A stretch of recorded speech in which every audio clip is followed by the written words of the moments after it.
కుటుంబాన్ని పరామర్శ. పెదపూడి మండలం గొల్లల మామిడాడలో హత్యకు గురైన డ్రైవర్ సుబ్రహ్మణ్యం కుటుంబాన్ని మాజీ డీజీపీ ఏపీ వెంకటేశ్వరరావు సోమవారం పరామర్శించారు. ఈ సందర్భంగా సుబ్రహ్మణ్యం కుటుంబ సభ్యుల ఆరోగ్యం స్థితిగతులపై ఆరా తీశారు. సుబ్రహ్మణ్యం కేసుకు సంబంధించిన వివరాలు అన్ని పరిశీలించానన్నారు. కేసు దర్యాప్తు లోకబోయిష్టంగా జరిగిందన్నారు. ఇలాంటి దర్యాప్తును తన జీవితంలో ఎప్పుడూ చూడలేదన్నారు. వృత్తి ధర్మం పాటించకపోయినప్పటికీ కనీసం మానవ ధర్మం కూడా పాటించలేదన్నారు. వీగిపోయేలా కేసును రాశారని ఆరోపించారు. ఎఫ్ఐఆర్ కు ఛార్జీ సీటుకు సంబంధం లేకుండా ఉందన్నారు. పంచనామాకు ఎస్పీ చెప్పిన దానికి సంబంధం లేదన్నారు. కేసు కొట్టివేసే విధంగా కేసును బలంగా నిర్మాణం చేశారన్నారు. ఆంధ్రప్రదేశ్ పోలీస్ చరిత్రలో మచ్చగా మిగిలిపోయే దర్యాప్తు అన్నారు. దాన్ని సరిచేయాల్సిన అవసరం ఉందన్నారు. కోర్టు అనుమతి తీసుకుని కేసును రీ-ఓపెన్ చేసి ప్రత్యేక దర్యాప్తు బృందాన్ని నియమించి కేసును దర్యాప్తు చేయాల్సిన అవసరం ఉందన్నారు. నిజాలు రాబట్టాల్సిన అవసరం ఉందన్నారు. ప్రత్యేక దర్యాప్తు బృందాన్ని కోరడానికి ఎస్పీ దగ్గరికి వెళ్తున్నట్లు చెప్పారు. మాజీ డెగ్ వెంకటేశ్వరరావు, పిట్టా వరప్రసాద్, శ్రీను ఆయన మీద అభిమానం చెప్పిన ఒక 11 పేజీలు ఉత్తరం రాశాడు. మీరు రేపు పొద్దున్న అధికారంలో రావాలని, అధికారంలోకి వస్తే పేద ప్రజలకి ఈ విధమైన చేయమని ఒక 11 పేజీలు ఉత్తరం రాశాడు. ఆ ఉత్తరాన్ని ఆయనకి ఎలా అందించాలని అనుకునేటప్పటికి ఆయన లాంజ్లో కూర్చున్నప్పుడు ఇన్ని మంచినీళ్ళు కావాలంటే ఇతను క్యాంటీన్ నుంచి పట్టుకుని వెళ్ళి మంచినీళ్ళు ఇచ్చి ఆ ఉత్తరం ఇచ్చాడు. ఉత్తరం ఇచ్చిన తర్వాత ఏం జరిగిందో తెలీదు. వెంటనే ఆయనకి ఏదో రక్తం వచ్చినట్టు గాయమైనట్టు చేశారు. ఇతన్ని పట్టుకుని నువ్వే మారణాయుధంతో పొడిచా అన్నారు. అతని దగ్గర ఆయుధం వెంటనే ఏం ఆయుధం దొరకలేదు. 2-3 గంటల తర్వాత ఆ వైసీపీ నాయకులు తీసుకొచ్చి ఆయుధం ఒక్కొక్క కత్తిచ్చి ఆ కోడి కత్తి దీంతోటే పొడవబోయాడని చెప్పారు. నిజంగా అక్కడ జగన్మోహన్ రెడ్డి పొడిచుంటే వెంటనే ప్రథమ చికిత్స అక్కడ హాస్పిటల్లో చేయించుకోవాలి. చేయించుకోకుండా అలాగే ఆయన హైదరాబాద్ వెళ్ళిపోయారు. హైదరాబాద్ వెళ్ళిపోయిన తర్వాత అక్కడ ఏదో లోతుగా గాయమైందని కట్టుకట్టి ఆ హాస్పిటల్ ఎవరైతే డాక్టర్ ఉన్నాడో ఆ డాక్టర్తో చెప్పించుకున్నాడు. దానివల్ల విపరీతమైన సానుభూతి వచ్చింది. నా తండ్రి చనిపోయాడు, మా తాతని చంపేశారు, ఇప్పుడు నన్ను మా చిన్నాన్ని చంపేశారు, ఇప్పుడు నన్ను కూడా చంపేయబోతున్నారని ప్రజలకు ఒకటి అభ్యర్థన చేస్తే వాళ్ళందరూ నిజమని నమ్మేసి అతను అఖండ మెజార్టీతో గెలిపించారు. సీన్ వల్లే అతను అధికారంలోకి వచ్చాడు కాబట్టి సీన్ భవిష్యత్తు బాగుంటుందని ప్రజలందరూ ఎదురు చూశారు. కానీ ఏ కారణం లేకుండా 5 సంవత్సరాలు ఆయన్ని జైల్లో ఉంచారు. బెయిల్ కూడా రాకుండా ఎన్ఐఏని పెట్టాడు. ఎన్ఐఏలు కూడా వచ్చి కుట్ర లేదు, ఇందులో ఏ కుట్ర కోణం లేదు అని వాళ్ళు తేల్చినా సరే కాదు, మీరు సరిగా చేయట్లేదని చెప్పేసి ఆయనకి బెయిల్ రాకుండా 5 సంవత్సరాలు చేస్తే ప్రజా పోరాటాల వల్ల 5 సంవత్సరాల తర్వాత బెయిల్ వచ్చింది. ఇప్పుడు కండిషన్ బెయిల్లో ఉన్నాడు. ఆయన కోర్టుకు రావట్లేదు. హైకోర్టులో ఇంకా సరైన దర్యాప్తు జరగలేదని పిటిషన్ వేసి కాలయాపన చేస్తా ఉన్నాడు. ఈ దళిత యువకుడైనటువంటి చెన్నిపల్లి శ్రీనివాస్, అతని పేరు ఇప్పుడు కోడికత్తి సీన్గా మారిపోయింది. అతను అనేకమైన ఇబ్బందులు పడ్డాడు. బెయిల్ ఇచ్చేవాళ్ళు కూడా లేక, బెయిల్ వాదించే లాయర్లు కూడా లేక అనేకమైన అప్పులు చేసుకున్న తల్లి తండ్రి తిరిగి మొత్తానికే 5 సంవత్సరాల తర్వాత ఆయన విడుదలయ్యాడు. ఇప్పటికి కూడా ఆయన బెయిల్ మీద ఉన్నప్పుడు అక్కడికి వచ్చి కోర్టుకు వచ్చి సాక్ష్యం చెప్పట్లేదు. మేము జగన్మోహన్ రెడ్డిని ఒకటే డిమాండ్ చేస్తా ఉన్నాం. నువ్వు కోడికత్తి సీన్ వల్ల లబ్ధి పొందావు, ఆయన్ని నువ్వు డాక్టర్కి అక్కడ దెబ్బ తగలపోయినా దెబ్బ తగిలిందని కట్టుకట్టిన డాక్టర్కి నువ్వు ఉన్నతమైన పదవి ఇచ్చావు. అదే పొడవపోయినా సరే పొడిగా చేయడని కోడికత్తిన సీన్ని మీరు నిర్బంధించినప్పుడు మీరు అధికారంలోకి వచ్చిన తర్వాత అతనికి ఏదో పోర్టుపోలి ఇస్తారు మీరు అని మేము ఆశిస్తే అతని జీవితాన్ని దుర్భరం చేశారు. ఆ పరిస్థితి చాలా భయంకరంగా ఉంది. తల్లిదండ్రులకి ఈరోజు తినడానికి తిండి లేకుండా అప్పులు పాలైపోయి చాలా ఇబ్బందులు పడతా ఉన్నారు. మేము జగన్మోహన్ రెడ్డి కోర్టుకు రాకుండా ఎగ్గొడతా ఉన్నాడు. మీరు కోర్టుకు రండి. నిజంగా జగన్మోహన్ రెడ్డి ఇతను కోడికత్తిని పొడిచాడు అనుకుంటే అతను శిక్షించండి. నిజంగా శిక్ష పడితే 3 సంవత్సరాలు అంతకంటే తక్కువ శిక్ష పడుతుంది. ఆ నేరానికి అతను చేసిన ఆ చిన్న గాయం నిజంగా గాయం చేసి ఉంటే ఆ గాయానికి పడే శిక్ష 3 సంవత్సరాల లోపు ఉంటుంది. ఇప్పుడు 5 సంవత్సరాలు ఆయన శిక్ష అనుభవించాడు. నిజంగా నువ్వు కోర్టుకు వచ్చి సాక్ష్యం చెప్తే ఇంకా అతనికి జైలు శిక్ష ఉండదు, రిలీజ్ అయిపోతాడు. అంతకంటే నేరమైన ఘోరమైన శిక్ష అతనికి పడదు. కానీ దళితులు మేనమామని చెప్పుకున్నవాడు దళితులు ఇబ్బంది పెడతా ఉన్నాడు. అందులో భాగంగానే కోడికత్తి సీన్ని ఈ రోజు కూడా నరకేతన చూపిస్తా ఉన్నాడు. కోడికత్తి సీన్కి న్యాయం జరిగే వరకు కూడా రిపబ్లికన్ పార్టీ ఆఫ్ ఇండియా, అదేవిధంగా ఏబీ వెంకటేశ్వర గారు మాజీ డీజీపీ వారు కూడా దీన్ని కంకణం కట్టుకున్నారు. దీన్ని సలీం గారు లాయరు ఆయన ఉచితంగా వాదిస్తూ ఈయన బయటకు తీసుకురావడానికి అన్ని విధాలు సహకరించారు. ఆ లాయరు సలీం గారు, వెంకటేశ్వర గారు, నేను ఈ ఈ కుటుంబానికి అండగా ఉండి అతను న్యాయం జరిగే వరకు పోరాడతామని తెలియజేస్తాను.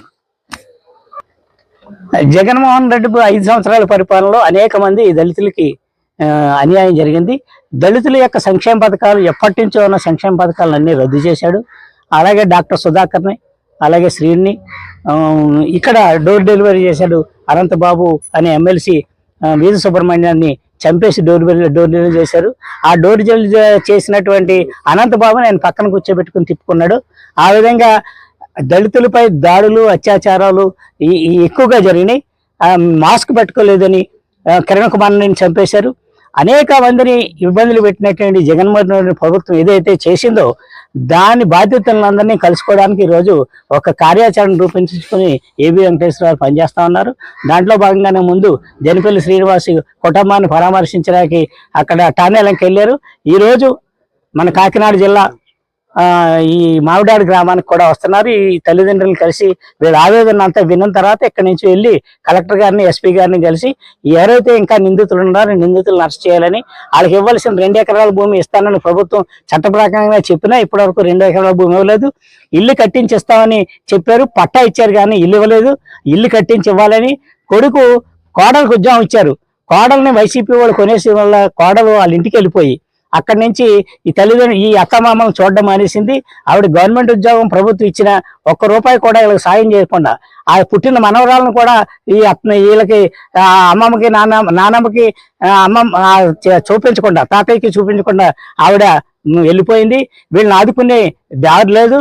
చిన్న కొడుకున్నాడు వీధి నవీనని, అతన్ని కలెక్టర్ గారి దగ్గర తీసుకెళ్ళాం, లోకేష్ గారి దగ్గర తీసుకెళ్ళాం.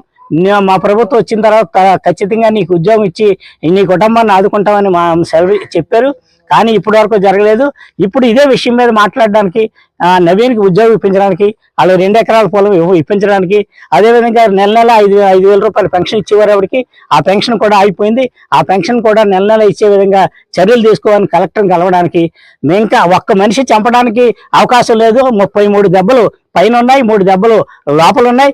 ఇన్ని దెబ్బలు ఒక మనిషి కొట్టి చంపేయడం సాధ్యం కాదు. కాబట్టి దీన్ని వెనక చాలా మంది ఉన్నారు. అవన్నీ అప్పుడున్నటువంటి రవీంద్రబాబు గారు ఎస్పీ ఉంటే ఆయనకి మేము పేర్లతో సహా ఇచ్చాం, పలానా వాళ్ళు ఉన్నారని. కానీ వాళ్ళందరినీ కూడా ఆయన ఏమాత్రం విచారణ చేయలేదు. ఇప్పుడు మళ్ళీ మేము ఎస్పీ గారికి ఈ వెంకటేశ్వర గారి ద్వారా ఆ పేర్లు ఇస్తాం.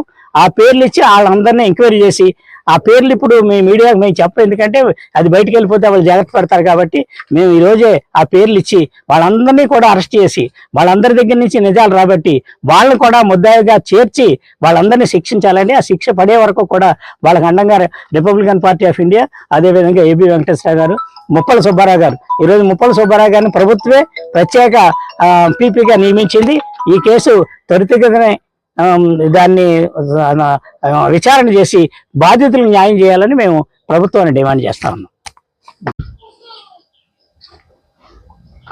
2022 మే 20వ తారీఖున వీధి సుబ్రహ్మణ్యం, అప్పటి ఎమ్మెల్సీ అనంతబాబు గారి డ్రైవరు సుబ్రహ్మణ్యాన్ని మర్డర్ చేసి, హత్య చేసి, శవాన్ని కారులో డోర్ డెలివరీ చేసిన సంగతి మీ అందరికి గుర్తుండే ఉంటుంది. ఈ కేసులో బాధితుడైనటువంటి ఫ్యామిలీ, సుబ్రహ్మణ్యం యొక్క తల్లిదండ్రులు, తమ్ముడు, వాళ్ళని పరామర్శించి వాళ్ళ బాగోగులు కనుక్కోటానికి వచ్చాను. వాళ్ళ స్థితిగతుల గురించి కూడా కనుక్కున్నాను. ఈ కేసులో ఉన్నటువంటి కాగితాలన్నీ, కోర్టులో వేసినటువంటి కాగితాలన్నీ కూడా నేను పరిశీలించాను.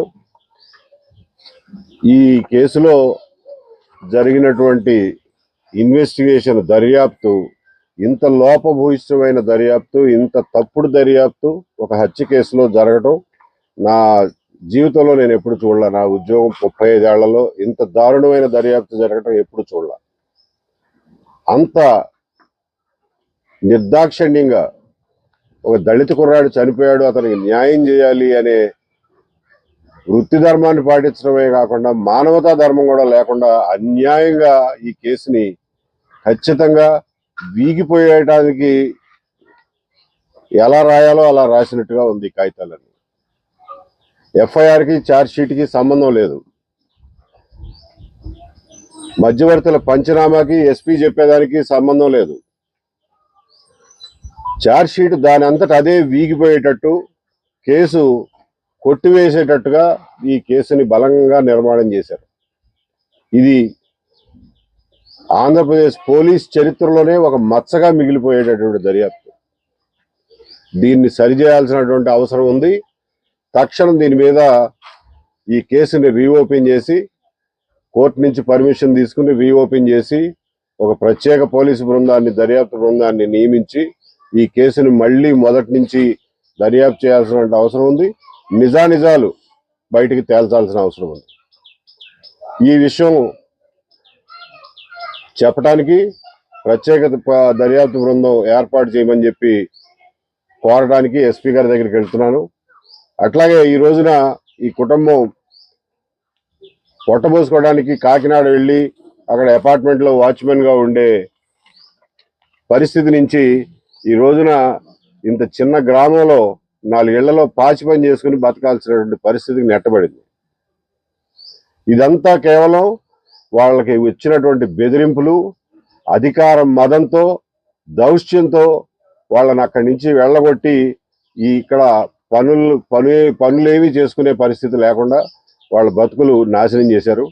దీని నుంచి వాళ్ళకి ఉపశమనం కలిగించాల్సిన అవసరం ఉంది. ఈ కుటుంబాన్ని రాజ్యం చాలా అన్యాయం చేసింది. దానికి కాంపెన్సేషన్ ఈ రోజున రాజ్యమే ఇవ్వాల్సిన బాధ్యత ప్రభుత్వం మీద ఉంది. ఆ విషయం మీద వీళ్ళ బతుకు తెరువు గురించి, వీళ్ళ భవిష్యత్తు గురించి, అలాగే వీళ్ళ ఇంట్లో వీళ్ళ పోషణ బాధ్యతలు చూసుకునే కొడుకుని అన్యాయంగా మర్డర్ చేశారు కాబట్టి ఇంకా ఆ రెండో కొడుకైనా ఏదైనా ఉద్యోగం ఇచ్చి ఈ కుటుంబాన్ని ఆదుకోవాల్సిన అవసరం ఉంది. ఈ విషయాలన్నీ ముందు పెట్టి న్యాయం చేయమని చెప్పి డిమాండ్ చేయడానికి కలెక్టర్ గారిని కూడా కలవబోతున్నాను. కాకినాడ వెళ్ళి ఎస్పీ గారిని, కలెక్టర్ గారిని కలిసి ఈ విషయంలో ఇమీడియట్గా డెసిషన్ తీసుకోమని చెప్పి కోరడానికి వెళ్తున్నాను. 2022 సంవత్సరం నుంచి ఇప్పటి వరకు ఇప్పటికీ 3 సంవత్సరాలు అయిపోయింది. ప్రభుత్వం మారి కూడా 10 నెలలు అయింది. ఇప్పటికి కూడా న్యాయం జరగలేదంటే వ్యవస్థ మొద్దు నిద్రపోతుందా, లేకపోతే ఎవరు పట్టించుకోవట్లేదా, లేకపోతే ఏమన్నా ఒత్తిళ్లు పనిచేస్తున్నాయా అనేది నాకు తెలియదు. కానీ ముఖ్యంగా ఈ కుటుంబానికి మాత్రం ఏ మార్పు 3 సంవత్సరాల్లో రాలా. దీని నుంచి ఈ కుటుంబం బయటపడాల్సిన అవసరం ఉంది. దానికోసం నేను, వరప్రసాద్ గారు ఇప్పుడు దాకా వాళ్ళ కుటుంబ సభ్యులు చెప్తున్నారు తన సొంత మనిషిలాగా చూసుకుని ఇన్నాళ్ళు వాళ్ళని కాపాడుకుంటూ వచ్చారని. ఆయన చేయగలిగిందంతా చేశారు. అలాగే ముప్పాళ్ళ సుబ్బారావు కూడా చాలా అండగా నిలబడ్డారు ఈ కుటుంబానికి. ఎన్నో ఒత్తిళ్ళు వచ్చినా వాళ్ళు తట్టుకుని నిలబడ్డారు. మిగిలినవన్నీ వివరంగా నేను సాయంత్రం కాకినాడలో మాట్లాడతాను. ప్రస్తుతానికి ఎస్పీ గారిని, కలెక్టర్ గారిని ఈ కుటుంబాన్ని ఆదుకోవడం గురించి రిక్వెస్ట్ చేయడానికి అని చెప్పి కాకినాడ బయలుదేరి వెళ్తున్నాం. Thank you.